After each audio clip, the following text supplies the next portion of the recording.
21st সেঞ্চুরিতে এসেও আমাদের মনে নানা অলৌকিক বিশ্বাস আজও রয়ে গিয়েছে। বিশেষ করে গ্রামে গঞ্জে বহু মানুষ আজও কিছু হলেই ওঝার কাছে যায়, নয়তো তান্ত্রিকের কাছে দৌড়ন। ঝাড়ফুঁক, তুকতাক, কালাজাদু একেবারেই বেআইনি কাজ। তবে আজও কোথাও কোথাও এই কাজের সঙ্গে যুক্ত মানুষদের খোঁজ মিলেছে, আর এই অন্ধবিশ্বাসের সুযোগ নিয়ে অনেকে অনেক কিছুই করে থাকেন। সম্প্রতি তেমনই একটি ঘটনা সামনে এসেছে। লোকালয় রাস্তার পরে সূচ ফোটানো পুতুল। অলৌকিক কোনো শক্তির অপব্যবহার নাকি নিছক একটি সাধারণ ঘটনা? এই প্রশ্নই এখন ঘুরপাক খাচ্ছে রায়গঞ্জ শহরের বীরনগর এলাকায়।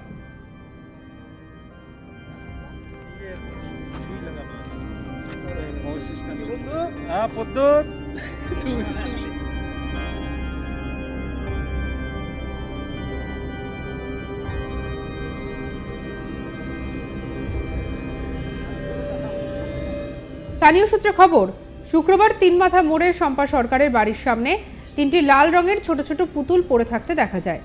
সবচেয়ে আশ্চর্যের বিষয় হলো পুতুলগুলির ভিতরে অজস্র সূচ ফোটানো ছিল। এই বিষয়টা জানাজানি হতেই এলাকায় তুমুল শোরগোল পড়ে যায়, তীব্র আতঙ্কেরও সৃষ্টি হয়। স্থানীয় বাসিন্দারা জানিয়েছেন যে এই সব বিষয় গ্রামাঞ্চলে শোনা যায়, এভাবে অন্যের ক্ষতি করতে বান মারা হয়, কিন্তু শহরের মধ্যে এমন ঘটনা, হতভম্ব একেবারে সকলে। স্থানীয় বাসিন্দা শম্পা সরকার বলছে যে সকালে অনেকে যাওয়ার সময় তিনটে পুতুল দেখতে পায়। পাশের বাড়ি থেকে আমাকে ফোন করে বলে আমাদের বাড়ির সামনে তিনটে পুতুল পড়ে রয়েছে, কে ফেলেছে তা জানতে পারা যায়নি। এটা সকলের অসুবিধা, 3 দিন আগেও এখানে ফেলেছিল। এগুলো গ্রামে হয়, আমরা আতঙ্কে ভুগছি, পুড়িয়ে দিয়ে জল ঢেলে দিলাম।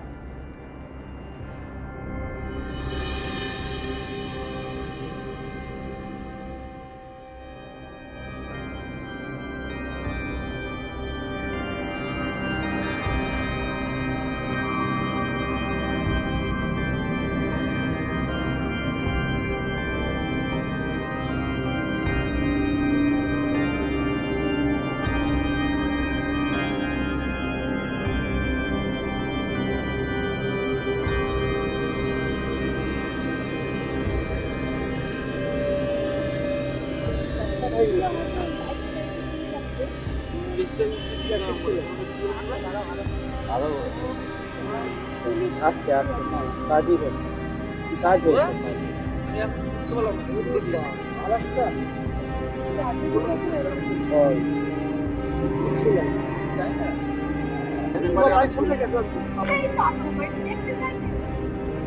স্থানীয় বাসিন্দা শম্পা সরকার কি বলছেন শুনবো। আমরা একটা সময় জানি না, সবাই যাচ্ছে এদিক দিয়ে যাওয়ার পথে এখানে তিনটা পুতুলির মতন দেখতে পায়, লাল মানে সূচ ফুটানো, খুব সূচ ফুটানো, অনেক সূচ, হাজারো সূচ ফুটানো তিনটা পুতুল দেখতে পায়। তারপরে পাশের বাড়ি থেকে আমাদের ফোন করে, যে বলে তোমাদের বাড়ির সামনে তিনটা পুতুল পড়ে আছে। তারপর আমরা এসে দেখি হ্যাঁ, তিনটা পুতুল পড়ে আছে। কে ফেললো কি ব্যাপার কিছু জানতে পারলাম না, কিন্তু 3 দিন আগে ওখানেও ফেলছে, ওইটাও জানি না। এটা জানতে পারলাম যেহেতু পাড়ার লোকে আমাদের খবর দিল, সব দিক থেকে খবর দিল যে কেন এরকম 3 মাথা মোড়, ঠিক আছে 3 মাথা মোড় ফেলছে, কিন্তু 3 মাথা মোড়ে যার সুবিধা যার অসুবিধা আছে সে ফেলছে, কিন্তু দশের অসুবিধা, এটা দশের অসুবিধা। একজন বাইক নিয়ে যাচ্ছে, সে দেখছে পাশ দিয়ে যাচ্ছে, হঠাৎ করে হয়তো সে পড়েও যেতে পারে। তারপরে টোটো নিয়ে যাচ্ছে, কার অসুবিধা, কার ঘাড়ে যাবে, এটাই আমরা চিন্তা করছি। যে 3 দিন আগে আবার এখানে ফেলছিল, কেউ দেখছিল সেটা আমরা জানি না। 3 দিন আগে যে ফেলছে সেটা আমরা জানি না। 3 দিন পরে বললো যে এইটাও ফেললো, আবার ফেললো এখানে। 3 মাথা মোড় বলে ফেলছে না, কারো অসুবিধা করবে তার জন্য ফেলছে, সেটাই আমরা খোঁজ করতে চাই যে এরকম জিনিস কেন। হ্যাঁ, এগুলো গ্রাম অঞ্চলে হয়, এগুলো শহরে হয় না, আমরা জীবনেও দেখি না এই জিনিসটা, এই ফার্স্ট। হ্যাঁ, এরকম একটু আতঙ্কে আছি, কারণ আমাদের বাড়ির সামনে, একদম বাড়িটার সামনে 3 মাথা মোড়, কিন্তু বাড়িটার সামনে। এটা আতঙ্কটা হচ্ছে যে গ্রাম অঞ্চলে শুনতাম যে এগুলো দিয়ে বান মারে নাকি। হ্যাঁ, গ্রামে এগুলো শুনতাম যে এগুলো বান মারে, কাউকে ক্ষতি করার চেষ্টা করে। এখন ভয় তো ওটাই লাগছে যে আমরাও তো সবাই আছি, ভয়টা আমাদের। তারপর ওটাকে সবাই মিলে বলে পুড়াই দিয়ে জল ঢেলে দিলাম।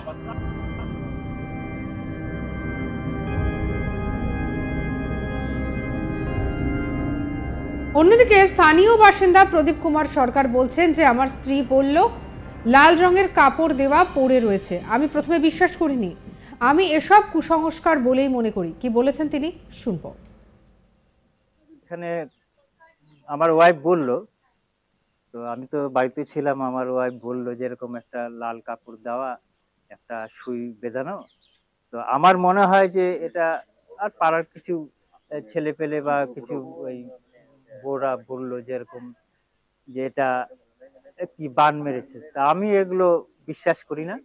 তো আমার যেটা ধারণা, মানে আমার মানে মস্তিষ্ক থেকে একটা চিন্তাধারা যে এটা হয়তো যে শীতের দিনে ধনকররা যায়, সেই ধনকরের কাছ থেকে হয়তো ওই লাল কাপড়ে মোড়া ওই সুই বেঁধানো, হ্যাঁ, ওটা হয়তো ওদের কাছ থেকে পড়েছে।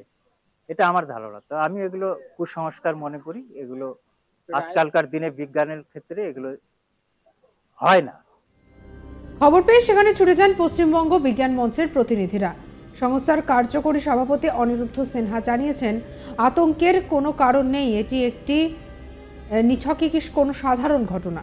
শুনবো অনিরুদ্ধ সিনহা কি বলছেন।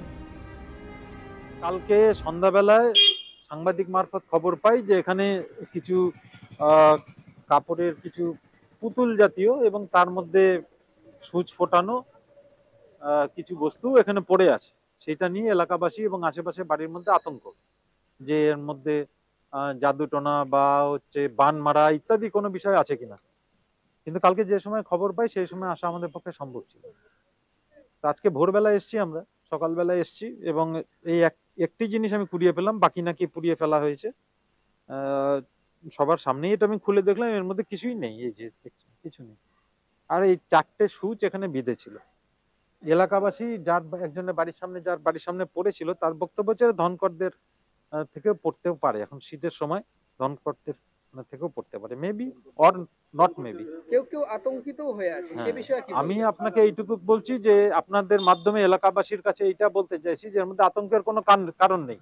আমরা বিজ্ঞান কর্মী, সব কিছুর পিছনে আমরা যুক্তি খুঁজি, কেন খুঁজি। আমরা সবসময় এইটা মানুষকে বলি যে আস্ক হোয়াই, প্রশ্ন করো কেন।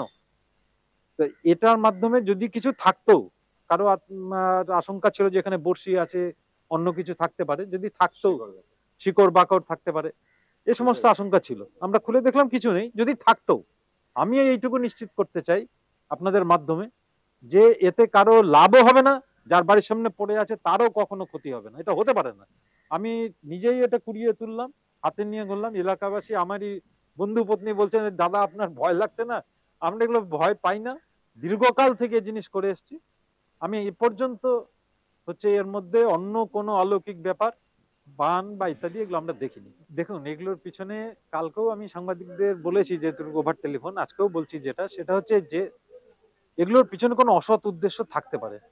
ধরুন, আমি জানি না, আরো একটু ইনভেস্টিগেশন করতে হবে। সদ্য পেলাম, ধরুন পাশের বাড়িটা বিক্রি হবে, ধরুন এই জমিটা বিক্রি হবে, এখানে একটা ফাঁকা ল্যান্ড আছে, ধরুন বিক্রি হবে।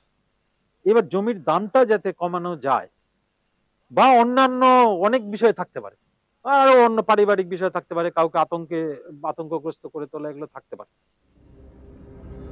বিজ্ঞান মঞ্চের পক্ষ থেকে বলা হচ্ছে যে সাংবাদিকদের মারফত খবর পেয়ে এখানে আমরা আসি, দেখি কিছু পুতুল পড়ে রয়েছে এবং সেই নিয়ে একটা আতঙ্করও সৃষ্টি হয়। আমরা কুড়িয়ে নিয়ে খুলে দেখি এটা কিছুই নয়। এলাকাবাসীদের বলতে চাই এতে আতঙ্কের কিছু নেই, এতে কারোর কোনো ক্ষতি হবে না। এর মধ্যে অন্য কোনো অলৌকিক ব্যাপার দেখিনি, এগুলোর পিছনে কোনো অসৎ উদ্দেশ্য থাকতে পারে। এই ঘটনার পরে এলাকায় ব্যাপকভাবে আতঙ্ক ছড়িয়েছে। তবে বিজ্ঞান মঞ্চের প্রতিনিধিদের কথার পরে মানুষের আতঙ্ক কিছুটা কেটেছে। সঙ্গে রাখুন আজ তাক বাংলার ইউটিউব চ্যানেলকে। অন্যান্য খবরের জন্য লাইক করুন, শেয়ার করুন, সাবস্ক্রাইব করুন আজ তাক বাংলার ইউটিউব চ্যানেল এবং হোয়াটসঅ্যাপে ফলো করতে ভুলবেন না।